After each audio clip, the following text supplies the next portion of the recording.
وَأَنَّ اللَّهَ مَعَ الْمُؤْمِنِينَ، اللہ مومنین کے ساتھ ہے۔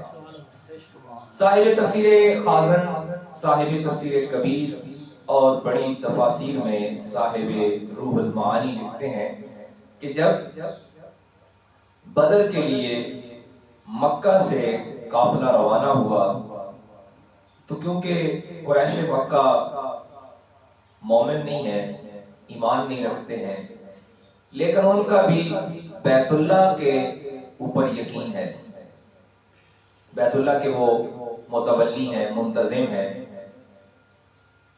پتہ چلا کہ صرف یہ نہیں دیکھنا ہے کہ کون کون اللہ کے گھر کے ساتھ ہے، یہ دیکھنا ہے کہ کون کون خاتم النبیین کے ساتھ ہے۔ وہ بھی کعبہ والے تھے، اللہ کا اس سے بڑا اور گھر کوئی نہیں ہے۔ رب فرماتا ہے کہ ان تستفتحوا فقد جاءکم الفتح۔ اب انہوں نے کیا کیا کہ ان کا بیت اللہ پر یقین ہے، اور بدر میں جانے سے پہلے انہوں نے بھی بیت اللہ شریف کا غلاف پکڑ کر کعبہ شریف کا انہوں نے کہا کہ ان کے سردار نے کہ اے کعبہ کے رب، اگر ہم سچے ہیں تو ہمیں فتح دے، اور اگر محمد صلی اللہ علیہ وآلہ وسلم سچے ہیں تو انہیں کامیاب کر۔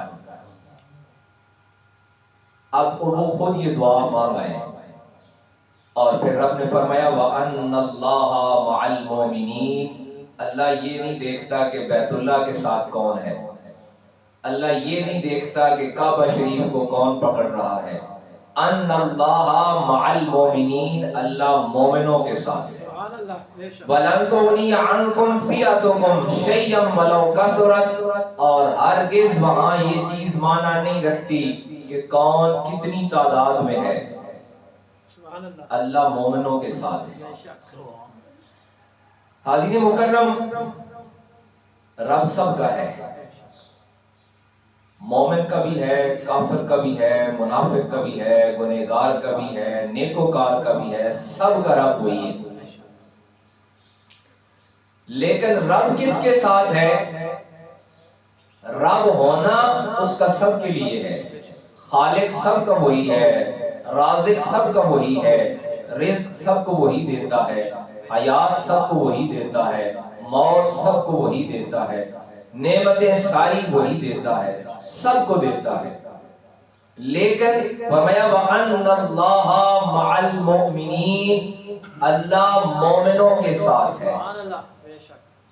یہ جو معیت ہے نا، یہ ایمان کے ساتھ خاص ہے۔ اور فرمایا کہ وَإِن تَنْتَهُوا فَهُوَ خَيْرٌ لَكُمْ، اگر تم رک جاؤ تو یہ تمہارے لیے بہتر ہے۔ وَإِن تَعُودُوا نَعُدْ، اور اگر تم اپنی شرارت سے باز نہ آئے تو رب سخت پکڑنے والا ہے۔ فرمایا یا ایھا الذین آمنوا اطیعوا اللہ، اب پہلے ان کا احوال بتایا کہ وہ بیت اللہ پر یقین رکھتے ہیں، اسی لیے جناب سیدنا صدیق اکبر رضی اللہ عنہ کا وہ فرمان کئی مرتبہ پہلے سنایا کہ جناب سیدنا صدیق اکبر رضی اللہ عنہ نے ارشاد فرمایا تھا کہ میں بیت اللہ کو رب کعبہ کی وجہ سے نہیں، میں اس لیے مانتا ہوں کہ یہ میرے آقا محمد عربی صلی اللہ علیہ وآلہ وسلم نے بتایا ہے۔ بیت اللہ کو ماننے والے وہ بھی موجود تھے، اس کا طواف کرنے والے موجود تھے، اس کا انتظام کرنے والے موجود تھے، آب زمزم پلانے والے موجود تھے، قربانی کرنے والے موجود تھے، طواف کرنے والے موجود تھے۔ فرمایا میں اس لیے مانتا ہوں کہ میرے کریم آقا محمد عربی صلی اللہ علیہ وآلہ وسلم نے بتایا کہ یہ اللہ کا گھر ہے۔ یا ایھا الذین آمنوا اطیعوا اللہ ورسولہ، اب ایمان والوں کے لیے حکم یہ ہے، ان کا پہلے احوال بتایا کہ جو بیت اللہ پر کعبۃ اللہ پر یقین رکھتے ہیں، ان کا احوال بتایا کہ انہیں ہم نے بتایا ہے، انہیں خبردار کیا ہے۔ اب یا ایھا الذین آمنوا، یہ حرف ندا، رب کا پکارنا، جیسے میں نے پہلے عرض کیا ہے کہ وہ رب سب کا ہے، پالتا سب کو ہے، رزق سب کو دیتا ہے، اور سب کچھ اسی نے سب کو دے رکھا ہے اور بغیر کسی تفریق کے دے رکھا ہے. لیکن ان اللہ مع المومنین، مومنوں کے لیے کہتا ہے کہ میں تمہارے ساتھ ہوں. اسی طرح ندا بھی سب کے لیے ہے، یا ایھا الناس، کہیں کہا یا ایھا الناس، اے لوگوں، سارے لوگوں کو بھی بلاتا ہے. اور کہیں کہا یا ایھا النبی، کہیں کہا یا ایھا الرسول، اور کہیں کہا یا ایھا الذین آمنوا. ندا ایک ہی ہے، بلانا ایک ہی ہے، لیکن اس بلانے میں کیفیت الگ الگ ہے. اللہ اکبر. یہ بڑی محبت والی بات سمجھنے والی ہے کہ جب سارے لوگوں کو بلاتا ہے، ساری آبادی کو بلاتا ہے، سارے انسانوں کو بلاتا ہے، رب وہی ہے. یا ایھا الناس، ان کو بلاتا ہے یا ایھا الناس کہہ کر، سارے لوگوں، سارے انسانوں. اور جب ایمان والوں کو الگ کرتا ہے، لوگ کہتے ہیں نا یہ آپ مخصوص کیوں کر دیتے ہیں، دن مخصوص کیوں کر دیتے ہیں، لوگ مخصوص کیوں کر دیتے ہیں، یہ داتا ہے یہ سب سے الگ ہے، یہ خواجہ ہے یہ سب سے الگ ہے، یہ غوث الاعظم ہے یہ سب سے الگ ہے. ہم الگ کرنے والے نہیں ہیں، ان کا خالق ہی ان کو الگ کرنے والا ہے. یا ایھا الناس کہتا ہے، یہ اس کو کہتے ہیں الوہی مساوات، الہامی مساوات. انسان ہونے میں سب برابر ہیں. کہیں کہا یا بنی آدم، اے سارے آدم کے بیٹوں. کہیں کہا یا بنی آدم، اے آدم کے سارے بیٹوں، سب کو مخاطب کیا. اب سب کو بلانا اور ہے، یا ایھا الناس سب کو بلانا ہے، اے سارے لوگوں. اس خطاب کے اندر ایک خاص رشتہ ہے. یا ایھا الناس کا سارے لوگوں، وہ بات ہو رہی تھی تخلیق کی. یا ایھا الناس اذکروا، یاد کرو کہ میں نے تمہیں تخلیق کیا. تخلیق کی بات ہو تو یا ایھا الناس کہتا ہے کہ تم سب کو بنانے والا ایک ہے. یا بنی آدم، جب تخلیق کی بات ہوئی تو بتایا کہ تم سارے آدم کی اولاد برابر ہو، کہ تم آدم کی اولاد ہو، اس حوالے سے برابر ہو. لیکن جب ایمان والوں کو مخاطب کیا تو الگ کر دیا. اسی کو قرآن نے ایک اور جگہ میں کہا نا کہ علم والے اور جو نہیں جانتے، جو علم والے نہیں ہیں، وہ کبھی برابر نہیں ہو سکتے. جو جاننے والے ہیں اور جو نہیں جاننے والے وہ برابر نہیں ہو سکتے. یا ایھا الناس میں مومن بھی شامل تھے، کافر بھی شامل تھے، منافق بھی شامل تھے، فاسق بھی شامل تھے، نیکوکار بھی شامل تھے. وہ خطاب الگ تھا. اب بات اور ہے، اب خطاب کی کیفیت بدل گئی ہے، اب ندا کی کیفیت بدل گئی ہے. کہا یا ایھا الذین آمنوا، اے ایمان والو. اس سے اگلی بات میں پھر کہوں گا کہ ایک خطاب سارے لوگوں کے لیے، ساری مخلوق کے لیے، سارے بنی آدم کے لیے، پھر ایک خطاب ایمان والوں کے لیے. اس کے اندر ایک اور رشتہ ہے، ایک اور قربت ہے، اور ایک اور خطاب یا ایھا النبی. اس کے اندر ایک اور محبت ہے. اور یا ایھا النبی پہ ہی کام رکا نہیں ہے، بلکہ کلام الہی بتاتا ہے کہیں محبت کا زیادہ اظہار کرنا تھا تو کہا یا ایھا المزمل، اے چادر اوڑھنے والے. کہیں کہا یا ایھا المدثر. یعنی کیفیت بدلتی چلی جاتی ہے. لوگ کہتے ہیں سارے انسان برابر ہیں، ہاں برابر ہیں، اپنی تخلیق کے اعتبار سے برابر ہیں کہ سارے بنی آدم ہیں، لیکن اپنی حالتوں میں ایک جیسے نہیں ہیں، اپنے مراتب میں ایک جیسے نہیں ہیں. اور رب کے ہاں سے ہی یہ الہامی مساوات موجود ہے. یہ الہامی مساوات ہے. الہامی مساوات کیا ہے کہ یا ایھا الناس کہا، یا بنی آدم کہا، اور یا ایھا الذین آمنوا کہا. اب جب آمنو کہا اگلی بات بھی سمجھیے کہ جب تخلیق کا بتانا تھا، سمجھانا تھا، تو یا ایھا الناس کا، جب سارے انسانوں کی مساوات تخلیق کے اعتبار سے بتانی تھی یا بنی آدم کا، اور جب اطاعت رسول بتانا تھی، جب اتباع رسول سکھانا تھی، اپنے محبوب کی پیروی سکھانا تھی، تو کہا یا ایھا الذین آمنو، سارے انسانوں کے لیے نہیں ہے، رب سب کے لیے ہے، رزق سب کو دیتا ہے، پالتا بھی سب کو ہے، حیات بھی سب کو دیتا ہے، موت بھی وہی سب کو دینے والا ہے، لیکن اپنے محبوب کی غلامی کے لیے بلاتا ایمان والوں کو ہے،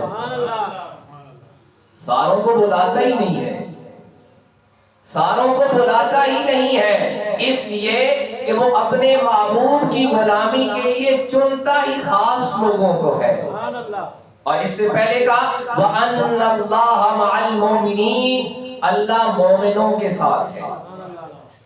فتح، کامیابی، نقصان، خسارہ سب اس کی طرف سے ہے، اور وہی سب کا خالق و مالک ہے۔ لیکن منفرد بات ہے، کافروں کو مخاطب کرتا ہے کہ میں تمہیں فتح دے سکتا ہوں، لیکن میں مومنوں کے ساتھ ہوں، وہ دے سکتا ہے۔ اور لوگوں نے یہ سمجھا ہے کہ کامیابی مل گئی ہے، حکومت مل گئی، اقتدار مل گیا، دولت مل گئی، مکان مل گئے، لباس مل گئے، نعمتیں مل گئی، لوگوں نے سمجھا، مخلوق نے سمجھا، انسانوں نے یہ سمجھا کامیابی مل گئی۔ رب کہتا ہے ان اللہ مع المؤمنین، میں مومنوں کے ساتھ ہوں، میں مومنوں کے ساتھ ہوں۔ اور پھر مومنوں کے ساتھ کیسا ہے کہ ان کو الگ بلاتا ہے، اللہ اکبر، کیا ہی محبت ہے، کیا ہی وارفتگی ہے، اور کیا ہی عشق ہے، ایک وہ جو بندہ اپنے رب سے کرتا ہے، اور ایک وہ جو خالق اپنے بندے سے کرتا ہے۔ اور وہ عشق کہاں ہے، وہ محبت کہاں ہے؟ فرمایا یا ایھا الذین آمنو، اے ایمان والو، اطیعوا اللہ ورسولہ، تمہارے لیے میرا محبت کا پیغام یہ ہے۔ محبت کا پیغام کیا ہے؟ کہ تمہیں باقی سب انسانوں سے الگ کر لیا ہے۔ کس لیے؟ اس لیے کہ تمہارے لیے خاص پیغام ہے۔ اچھا اے پروردگار، خاص پیغام کیا ہے؟ تو رازق سب کا ہے، تو پالنہار سب کا ہے، پیدا کرنے والا سب کا ہے، موت سب کو تو دینے والا ہے، حیات سب کو تو دینے والا ہے، نفع سب کو تو دینے والا ہے، نقصان سب تیری طرف سے ہے، خسارہ تیری طرف سے ہے، اس میں بھلائی تیری طرف سے ہے۔ محبت کا پیغام کیا ہے جس کے لیے تو نے الگ کر لیا ہے؟ دیکھیے قرآن کی آیت، رب فرماتے ہیں یا ایھا الذین آمنو اطیعوا اللہ ورسولہ۔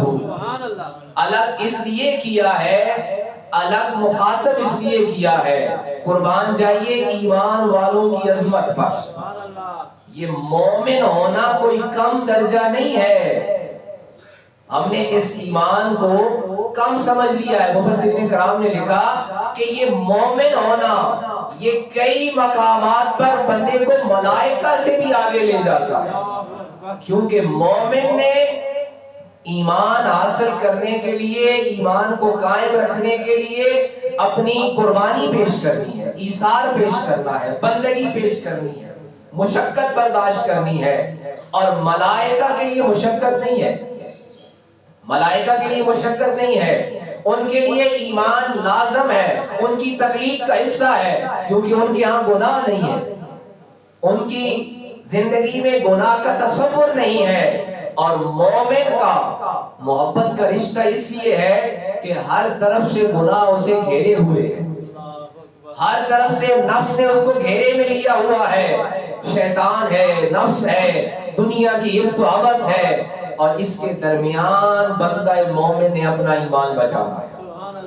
رب فرماتے ہیں اس لیے تمہارے لیے میرا خاص پیغام محبت ہے۔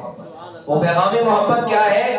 آمنو اطیعوا اللہ ورسولہ، اور قرآن میں جہاں بھی اللہ کے کلام میں اللہ کی اطاعت کی بات آئی، ساتھ ہی اطاعت رسول کا فرمان آیا، اس لیے کہ اطاعت اللہ کی دراصل اطاعت رسول میں ہی ہے۔ فرمایا وَلَا تَوَلَّوْا عَنْهُ وَأَنْتُمْ تَسْمَعُونَ، اور تم ایسے لوٹ آؤ کہ جیسے تم نے کچھ اور سنا ہی نہیں ہے۔ آقا کریم صلی اللہ علیہ وآلہ وسلم کی اطاعت میں کیسے آنا ہے؟